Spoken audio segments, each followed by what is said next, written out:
ውረድ ኑረድ አላዋጣንም ፍና ከስቃይ አላዋጣንም ሆብሎ ገድሎ መሞት ላይ ዳዳው ከእንግዲህ ብረት ገብስ ሆኗል ዕዳው አዲሱ ትውልድ ሀሳብ ነው ሜዳው ከአፍዴራ እልፍ ስንል ደንከላለ ወዲያታች ኤርታሌም ቦግቦጋል ወደ ላይም ብትወጡ እንዲህ የሚባል የተፈጥሮ ውበት ተንጣሎ ታገኛላችሁ። የተፈጥሮ ውበትም ብቻ አይደለም ተፈጥሮ የሰጠችን ሀብትም ጭምር ነው። አዘውትራችሁ ከሰውየው የምትሰሙት ንግግር ነው።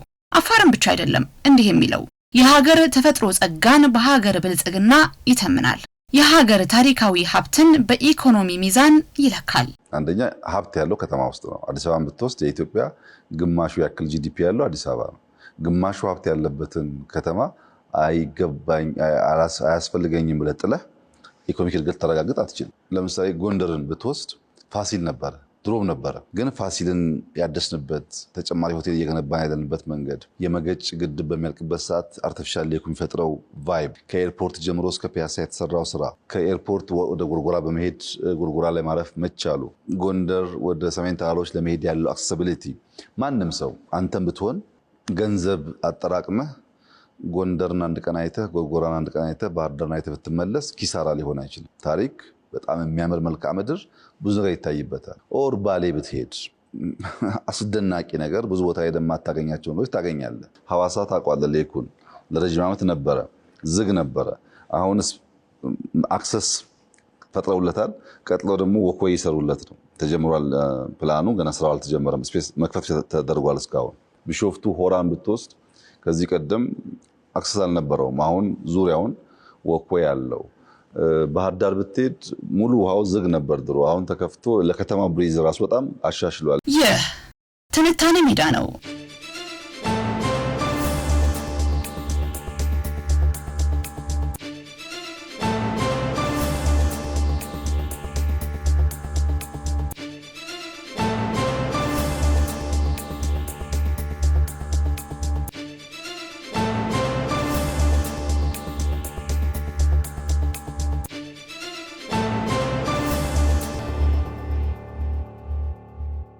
እድል ከማግኘቱ በፊት አለመቻል የሚያመው ሰው ነበር። በእልፍ የተፈጥሮ ሀብት ውስጥ ድሃ በመሆን የሚያፍር ውጮችን ወደ ሀገር ስለመጋበዝ የሚጨነቅ ለሀገሩ የሚቀና በሀገሩ የሚቆጭ ስለ ኢትዮጵያ የሚብሰከሰክ በኃላፊነት ዘመኑ ሁሉ ኢትዮጵያን እየዞረ ሲያይ ነው የከረመው። እንዲያውም ከኃላፊነት ዘመንና ከቆዩበት ጊዜ ጋር ሲነጻጸር እንደ ሰውየው ኢትዮጵያን በእግሩ ጭምር ዞሮ ያየ መሪ ስለመኖሩ እንጃ። ቀዳማዊ አጼ ኃይለ ሥላሴ በንጉስነት ብቻ ኢትዮጵያን ከ40 ዓመት በላይ ገዝተዋል። ከዚያ በፊት በእንደራሴነት በፊት አውራሪነት የገዙበትን ዓመታት ብትደምሩት ዘመኑ የትና የት ይደርሳል። በዚህ ከግማሽ ምዕት ዓመት በሚበልጥ ጊዜ ንጉሱ ኢትዮጵያን ምን ያህል ዞረው አይተዋል። ሀገራቸውን ምን ያህል ያውቃሉ። እሳቸውን የተኩት ኮሎኔል መንግስቱ 17 ዓመት ኢትዮጵያን መርተዋል። ኢትዮጵያን ግን እንዲህ በዝርዝር ያውቋት ነበር? በእርግጥ የጦር ግንባሮችን በዝርዝር ያውቁ ነበር። የተወሰኑትንም በአካል እየሄዱ ጎብኝተዋቸዋል። ጠቅላይ ሚኒስትር መለስ በኮሎኔሉ የመሪነት ዕድሜ ላይ ምርቃት ተጨምሮላቸው ኢትዮጵያን ለ21 ዓመታት ገዝተዋል። መለስ በ21 ዓመት የመሪነት ዘመኑ ኮሎኔል መንግስቱ በ17 ዓመት አገዛዙ ዞሮ ያየውን የኢትዮጵያ ግዛቶች ተዟዙሮ ያየ አይመስለኝም። መዞር መጎብኘት ስል ለብሔር ብሔረሰቦች ቀን በኢህአዴግ ጠቅላላ ጉባኤ ጊዜ በኢህአዴግ አባል ድርጅቶች ጠቅላላ ጉባኤ ወቅት በኢሰፓ ጉባኤ ጊዜ በትላልቅ ፕሮጀክቶች ምርቃት ጊዜ ወደ ክፍለ ሀገር ወይም ክልል ዋና ከተሞች እየሄዱ ሪቫን በመቀስ እየቆረጡ የሚያደርጉትን ጉብኝት ማለት አይደለም። ልክ እዚህ ቪዲዮና ሌሎችም ቦታዎች እንደምታዩት ወይም እንደ ጠቅላዩ ውስጥ ገጠሩ ድረስ እየገባ ጓዳ ጎድጓዳውን እያሰሰ በእግሩ እየዞረ ዳገቱን እየወጣ ገደሉን እየወረደ ልክ እንደ አካባቢው መሪ ሄድ ስትሉ አፍዴራ ታገኛላችሁ፣ መለስ ስትሉ ደንከላለላችሁ። ከዛ ኤርታሌ ቀጥሎ እንዲህ ያያለ አበጥሮ የሚያውቅ አይቶ የሚተልም ይህንን መስራት ይቻላል። ይህን ሰርቶ አካባቢውን ከዚያም ሀገርን መለወጥ ይቻላል እያለ አካባቢን ብቻ ሳይሆን ሀገር የሚለውጥ መሪ አለ? ይህን የምለው በስሜት ወይም ከባዶ መሬት ተነስቼ አይደለም።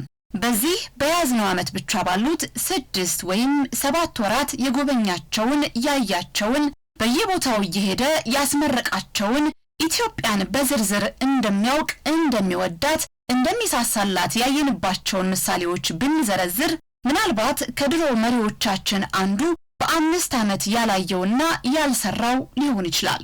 ከላይ በጠቀስኳቸው 5 ወይም 6 ወሮች ብቻ ከመጨረሻው ተነስተን ወደ ኋላ ብንጓዝ ከባለቤቱና ከጓዶቹ ጋር ሆኖ አፋርን ጎብኝተዋል፣ ሐረር ሄደዋል፣ ድሬዳዋን አይተዋል፣ ወለጋን ዞረዋል። ባሌን ሰርገኛ የሚያህል አጀብ አስከትለው ጫካውን፣ ዋሻውን፣ ተራራውን እንደ ፌስቲቫል ጎብኝተዋል። በአርባ ምንጭ የባህር ዳርቻዎች ተንሸራሸዋል።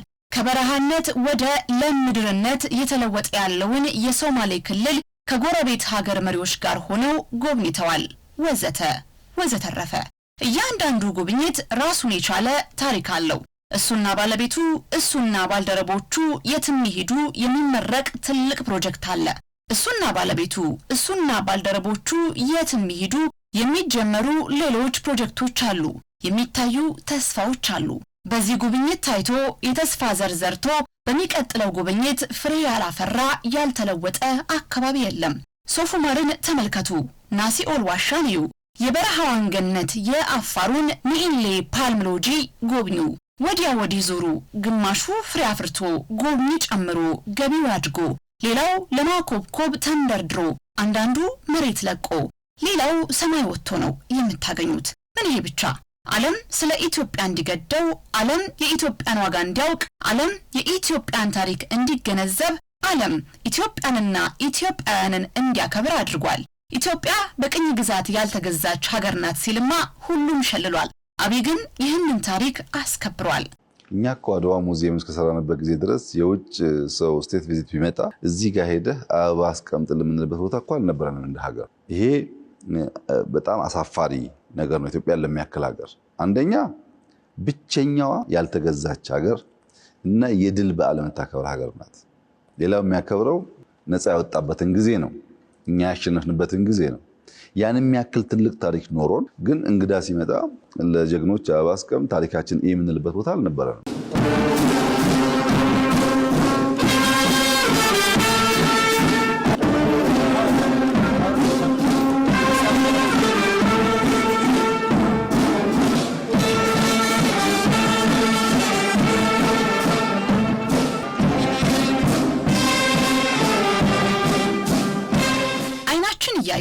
ኢትዮጵያ ከከተማ እስከ ገጠሯ ከሜዳ እስከ ጫካዋ በፍጥነት እየተለወጠች ነው። ይህን ሁሉ ለማድረግ ሰውየው ግማሽ ምዕት ዓመት አላስፈለገውም። ለ20 ዓመት ገደማ ማንቀጥቀጥ አልነበረበትም። ለ30 ዓመታት ገደማ አንበርክኮ መግዛት አላስፈለገውም። ወደ ወንበሩ ከወጣ ገና 8 ዓመት አልሞላውም። ልብ በሉ፣ በዚህ ጊዜ ውስጥ ኢትዮጵያን ውስጧ ገብቶ አይቷታል፣ አውቋታል። ኢትዮጵያን ለመውደድ ኢትዮጵያን ማወቅ ያስፈልጋል። እንዲያውም ግድ ነው። ገጠሩን ለደሃው ገበሬና ለቡትቶ ትቶ 4 ኪሎ ተቀምጦ መምራትማ ማን ያቀተዋል? እውነተኛ መሪ ቦታው ህዝብ መሃል እንጂ ቤተ መንግስት አይደለም። ህዝቡ መሃል እየዞርክ እንዳንዳንድ አጼዎች ደበሎ ለብሰህ ራስን ደብቀ ሳይሆን በእግር እየተጓዝክ መኪና እየነዳህ ሳይክል እያሽከረከርክ ሞተር ሳይክል እያበረርክ አትክልት ውሃ እያጠጣህ አፈር እየቆፈርክ ጫካ ለጫካ እየዞርክ ፍቅረኛሞችን ተራ ወታደሮችን ሰርፕራይዝ እያደረክ መሬት አዳልጦህ እየፈረጥክ ዘመናዊ መሪነት እንዲያ ነው። የሌሎቹ ንግስና ነው። ሌላ ሁሉ ይቅር። ኢትዮጵያ ውስጥ መኪና በአደባባይ ነድቶ ሳይክል አብርሮ ሞተር ሳይክል አሽከርክሮ ሲኖትራክ አይነት መኪና ነድቶ የህፃን መኪና ጋልቦ መንገድ ላይ ኳስ ተጫውቶ በሎጬ ጎል አግብቶ ቅርጫት ኳስ ተጫውቶ የሚያውቅ መሪ ኑሮ ያውቃል? ደጋግመህ አስብበት። መልስህ የለም የሚል ነው። ከሀገሩ ሰርቆ አያሸሽም። መጽሐፉን ሸጦ ሀገር ይሰራል። ሽልማቱን ሸልሞ ትውልድ ይገነባል። ኪሱን ዳብሶ ላይብረሪ ያቆማል። ሰውየው ሀገሩን ያውቃል። ሀገራችንን እንወቅ። ህዝቤ ኢትዮጵያን እንወቅ። መሪያችንን እንከተል። በእጅ የያዙት ወርቅ ሆኖብን እንጂ ዓለም አቀፍ አድናቆትን አግኝቶ ለአፍሪካ ከተሞች ተሞክሮ የሆነ ተምሳሌታዊ ስኬት ጨብጠናል። ከጭፍንነት ተላቀን እንደ ከተማችን ውበቱን በጠበቀ ንጹህ አእምሮ ንጹሃን ኢትዮጵያ እናስስ፣ ኢኮኖሚያችንን እንመዝን፣ ወጣቶቻችንንና ውሏቸውን እንገምግም፣ ስለ ገቢ ምንጫቸው ስለ ተግባራዊ ልምዳቸው ግድ ይስጠን። ከተሞችን ከመኖሪያነት ባሻገር የሀገር መለያነታቸውን ልብ እንበል። ያኔ ነው ሀገራችንን የምናውቅ። ከተማ የውበት መገለጫ ነው። ከተሞች የሀገር መኳያ ናቸው። ኢትዮጵያ ብሎ ውብ አዲስ አበባን ያየ ሰው እሱን ነው የሚያስበው። አሁን በያለንበት ሆነን ለዓለም በኩራት የምናሳያት ከተማ ሰርተናል። ይህ ሁሉ ድካም የትጉህ እጆችና አርቆ አላሚዎች አእምሮ ህትመት ለትውልድ የተመቸ ሀገርን ለመስራት ነው። ግን ደግሞ የምናጣው ነገር ላይ ሳንጨክን የምንፈልገውን ማሳካት አንችልም። ይህን የምናውቀው እኛ ኢትዮጵያ ውስጥ ያለንን። የሚተቹህ ለይቅርታ ደጅህን መጽናታቸውን እያየን ነው። ጥላቻ እንደማያወላዳህ፣ ምቀኝነት እንደማይጠልፍህ፣ ክፋት እንደማያስቆምህ፣ አሸናፊውም አንተ እንደምትሆን ጥርጥር የለውም። ምክንያቱም አንተ አብይ ነህ። ብዙዎች አቃቂር የሚያወጡ ሰዎች አዲስ አበባ ያልመጡ ናቸው። ባሉበት ቦታ ሆኖ ስለኛ መፈናቀል፣ ስለኛ መቸገር፣ ስለኛ ሰላም ማጣት ይነግሩናል። ብዙዎቹ አልቋል፣ ጊዜው በቃ አብቅቷል ምናምን ይላሉ። እመነኝ እያንዳንዱ ይቅርታ ጠይቆ ይመጣል። ነገር 2 ዓመት 3 ዓመት ይመለሳል። ኢትዮጵያ መበልጸጓ ማደጓ መጽናቷ አይቀርም። በጀመርነው መንገድ ግልጽ የሆነ እሳቤ ነው ያለን። ብዙ ልምድ አግኝተናል፣ ብዙ ወዳጅ አግኝተናል፣ ብዙ ነገር ገብቶናል። ትናንት ከሰራነው በብዙ እጥፍ ነው የምንሰራው። በዚህ ምክንያት የውስጡም የውጩም እያመነ የውስጡም የውጩም እጅ እየሰጠ ለካ እንደዚህ ነው አልገባኝም እያለ ይሰለፋል። እኛ ለዛ ጊዜ የለንም፣ ለዛ ጆሮም የለንም። ዓላማችን ኢትዮጵያ ብልጽጋ ተቀይራ ማሳየት ብቻ ነው። ውረድ እንውረድ አላዋጣንም፣ ፍና ከስቃይ አላዋጣንም፣ ሆብሎ ገድሎ መሞት ላይ ዳዳው ከእንግዲህ ብረት ገብስ ሆኗል ዕዳው። አዲሱ ትውልድ ሀሳብ ነው ሜዳው።